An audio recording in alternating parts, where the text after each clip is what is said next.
There, on top of a tree, bathing in the starry serenity that only a woodland creature can truly appreciate, sat Tom. As a way of relieving everyday stress, he would often climb on top of the highest fir in the forest and look at the shining stars along with the moving airplanes, wishing he could be one of them. It was watching the flickering lights of a plane slowly tracking through the darkness above when Tom felt closest to the sky and the freedom it represented. Oh, to fly away from this wretched forest, and to be truly independent, Tom thought, for his own kin mocked him for his dreams. Our little hero sat there on top of the tree for months, just watching, thinking, and at one point accidentally contemplated the basic theory of the first heliocentric model. There came a moment when the little tree dweller decided not to let any more time go to waste. He traveled to the local aviation academy and roamed its huge grounds, reaching almost 100 acres across. While there, he heard of different birds that looked like animals, different animals that looked like birds, birds who cannot fly, and flies who cannot bird. That was also the first place he heard rumors of his relative's long lost. A flying squirrel? He asked, squinting his eyes in disbelief. Why, yes, said the self-professed wisest owl, a local know-it-all. I'm surprised your kin hasn't told you about them, although it has been some time since any of them passed these parts of the forest. When asked about the location of the nearest family, the bird went quiet. The wisest owl pointed towards the east and, in a hesitant voice, said, Um, you will find them where the sun rises. Not knowing if the little bushy-tailed adventurer would find anything in the pointed direction.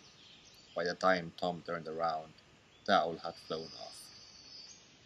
For years Tom traveled east, following the rising sun and dissipating night, only stopping to gather information about his goal. After a long and exhausting search, Tom met Schnell, a aerodynamics expert, who claimed that Tom didn't need to find any of his distant relatives to fly. Together, they managed to figure out the principles of gliding and even build a basic wingsuit, replicating what Tom had learned of the flying rodents.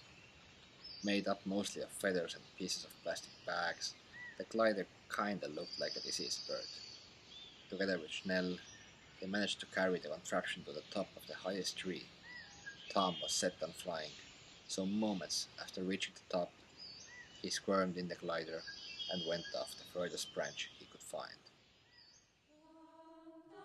And he fell, the oncoming gust of wind messing up his hair, feeling his heart plummet in fear and doubt of their undertaking, when suddenly he felt a yank, and the feathers interwoven with the plastic seemingly caught wind, making him soar majestically over the forest. Watching the trees fly by under him, Tom understood all that had escaped him during the years past. The thoughts in his head suddenly made sense, as if gaining flight was a part of his natural evolution. The feeling of belonging in the world made him feel so indestructible and so beautiful.